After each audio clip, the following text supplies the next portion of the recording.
अस्सलामुअलैकुम, क्या हाल चाल आप सबका। मैं हूँ आपकी इज़्ज़त और आप देख रहे हैं जियें। इज़्ज़त के साथ हम सबको जीना चाहिए, इज़्ज़त के साथ, है ना। लिव विद डिग्निटी, जिए इज़्ज़त के साथ। और क्या हाल चाल आप सबका। और आज है अली की बर्थडे।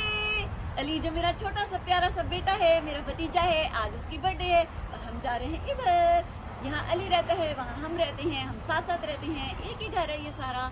तो यहाँ जा रहे हैं बर्थडे सेलिब्रेट करने। आप भी आइए, हमारे साथ शामिल हो हमारी खुशियों में और अली को अपनी दुआओं में भी याद रखें। मुझे अली के लिए आपकी दुआओं का इंतज़ार रहेगा। यहाँ कमेंट्स में लिखिए, यहाँ कमेंट्स में लिखिए दुआएं। मैं आपकी दुआएं पढ़ूंगी और उनके जवाब भी दूंगी। मुझे भी अपनी दुआओं में याद रखें, मेरी अम्मी को भी अपनी दुआओं में याद रखें, हम सबको अपनी दुआओं में याद रखें। और अल्लाह पाक हम सबको दीन दुनिया और आखिरत में बाइज्जत तरीके से अपनी और अपने प्यारों की मोहब्बत में हमारे और हमारे प्यारों के दरमियान और उनके साथ रहते हुए कामयाब फरमाए। आमीन सुमा आमीन, आमीन सुमा आमीन। आपके लिए भी ये दुआ है, मेरे लिए भी ये दुआ है। आमीन सुमा आमीन। अब मैं जाती हूँ और आपको दिखाती हूँ कि हम कैसे कर रहे हैं सेलिब्रेट। आप भी आइए और हमारे साथ इन खुशियों में शामिल हो और आपसे मुलाकात होगी इंशाल्लाह अगले किसी ब्लॉग में या वीडियो में या मॉर्निंग शो में। उसके लिए भी दुआ कीजिए। आपसे लेती है रुखसत। अल्लाह हाफिज़, फी मान Allah.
Happy birthday to you. Happy birthday to you. Happy birthday to you. Happy birthday, dear Malik.